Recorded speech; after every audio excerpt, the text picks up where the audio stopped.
Chaque jour, en moyenne, 200 personnes sont admises aux urgences de Bichat, un flux important qui a longtemps engendré une attente mal vécue par les patients, à l'origine de beaucoup d'agressivité. Afin de réduire les délais et donc les tensions, le professeur Casalino a mis en place une évaluation rapide de chaque nouvel arrivant et organise 3 transmissions par jour pour galvaniser ses troupes. Désormais, 80% des patients ressortent du service en moins de 4 heures.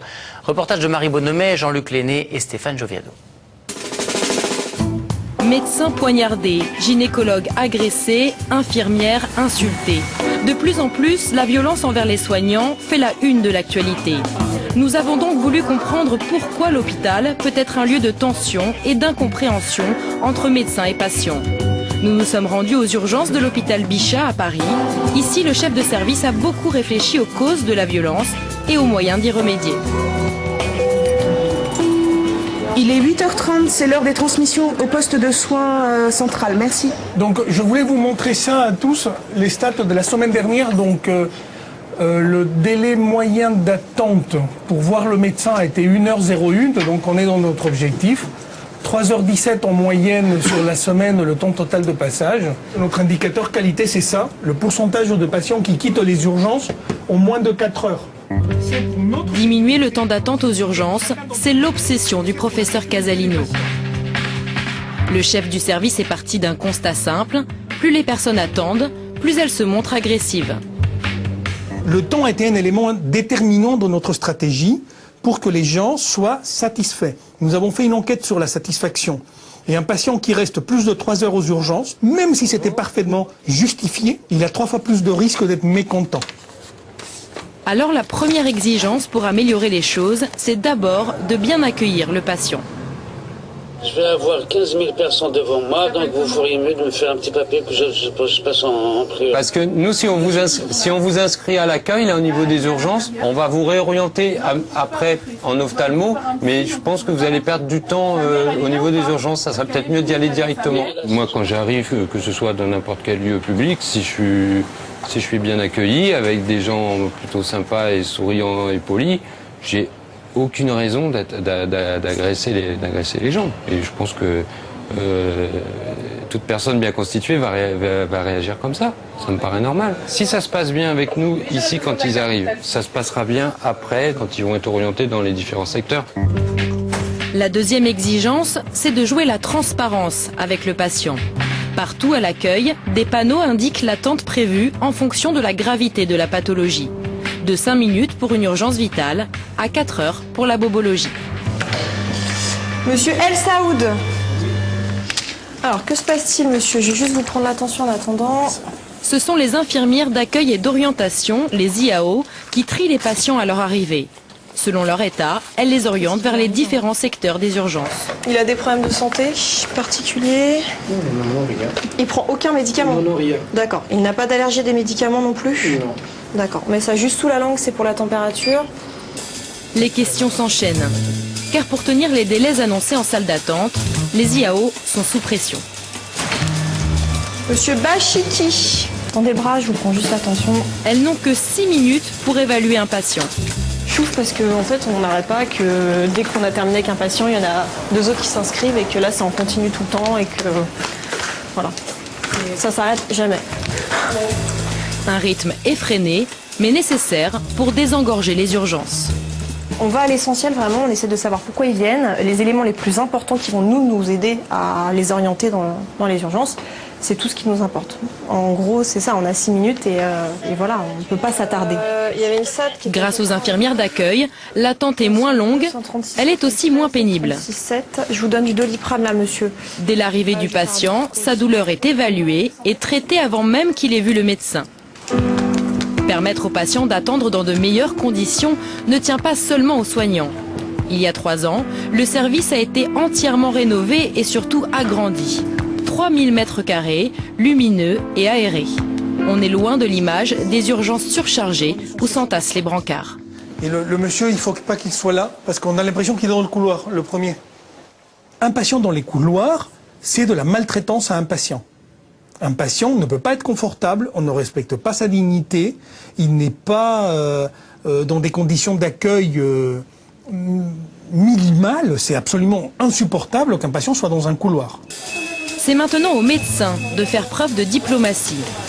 Pas toujours facile, il reste des délais incompressibles pour les patients. Oui. Entre 2 examens par exemple ou dans l'attente de résultats. J'ai un patient qui va très mal, c'est pour ça que je suis pas... Il a arraché sa paire qui veut se barrer. Donc, Face à ce patient qui décide de partir sans attendre les résultats de son scanner, le docteur Déby joue l'apaisement. Ouais, j'ai les règles. Moins de cartes, c'est moins de cartes, c'est pour moi. Entre temps, je suis sur un patient qui, qui est presque en arrêt, donc j'allais revenir vous voir. Ouais, non mais allez-y. Allez prendre votre train, je vais mettre un mot dans le dossier, vous inquiétez pas. D'accord? Le docteur Déby a parfaitement conscience que le temps est une donnée subjective, différente pour le médecin et le patient.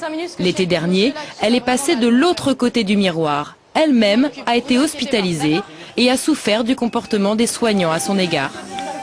Je me suis retrouvée un moment à être poussée dans un couloir de bloc avec une petite chemise en papier, il faisait froid, j'étais dans un coin toute seule. À un moment, j'ai commencé à avoir un peu mal et j'ai appelé pendant une demi-heure avant que quelqu'un vienne et je me suis mise à pleurer, etc. C'était la première fois que ça m'arrivait. Et c'est vrai que nous, le temps, par exemple, 1 heure pour attendre un scanner, 1 heure pour attendre le médecin, attendre le spécialiste, ça nous paraît rien. Et en fait, quand on passe de l'autre côté, le temps est complètement distendu, l'angoisse, elle monte au fur et à mesure. Ben, on peut vite se sentir complètement abandonné. Depuis cette expérience, le docteur Déby a changé d'attitude avec ses patients. Bonjour madame, je suis le docteur Déby, je suis un des médecins du service. Racontez-moi un petit peu ce qui vous est arrivé. Il y a un piéton qui est arrivé au milieu de la chaussée pour traverser pas du tout au bon endroit. D'accord. Et j'ai freiné brutalement à la dernière minute. Cette jeune femme a eu un accident de scooter. Rien de grave, seulement quelques points de suture, mais elle est sous le choc. Pour éviter que l'angoisse ne monte, le docteur Déby ne laisse aucun temps mort et informe en permanence sa patiente. Des conseils. Je vais nettoyer, mais j'ai pas... Ouais, je pense qu'il y aura 1 ou 2 points à faire, mais c'est très superficiel. D'accord? Je reviens tout de suite, je vais chercher le matériel pour vous suturer. Après, on vérifiera le tétanos. Okay. On enlèvera la minerve, on regardera si tout va bien. Et je vous examinerai partout, on verra si tout va bien. D'accord? Il y a quelqu'un qui vous accompagne? Oui. En salle d'attente? C'est qui? C'est votre père? D'accord, je lui dis un mot en passant pour lui dire qu'il n'y en a pas trop pour longtemps. Ok? J'arrive.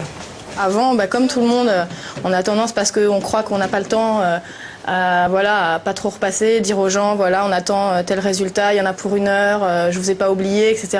Et maintenant, c'est vrai que je m'astreins vraiment à le faire parce que je sais que ça peut tout changer en fait. Et si quelqu'un, pendant cette journée-là, m'avait juste dit, voilà, c'est pas grave, je m'occupe de vous, je reviens vous voir, et que c'était la même personne que j'avais vue pendant toute la journée, je crois que je l'aurais vraiment beaucoup mieux vécu, quoi.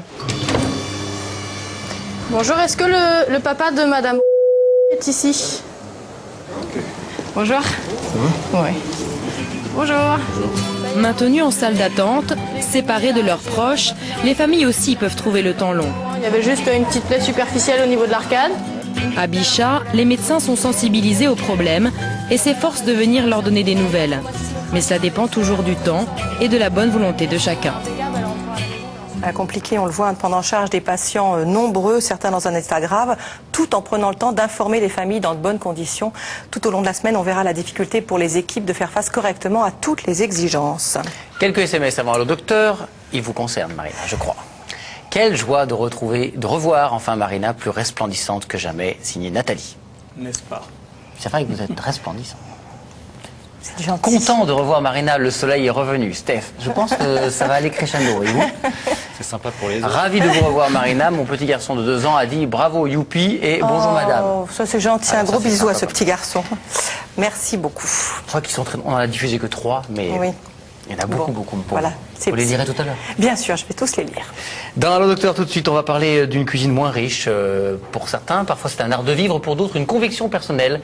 Il y a un peu tout ça chez les végétariens et les végétaliens. Avantages et inconvénients de ces régimes alimentaires, c'est tout de suite. Et juste avant, un petit appel à témoins. C'est pas grave, pour un prochain reportage. On recherche des personnes qui, pour aller mieux, ont eu recours à des livres de développement personnel. Si vous y avez trouvé des réponses à mieux-être et que vous acceptez de témoigner sur ce sujet, merci de nous appeler au 01 58 88 85 21. Et maintenant... Et donc, je disais que dans quelques minutes, c'est ça le docteur. Voilà. Pour certains, c'est un art de vivre. Pour d'autres, je rigole. À tout de suite.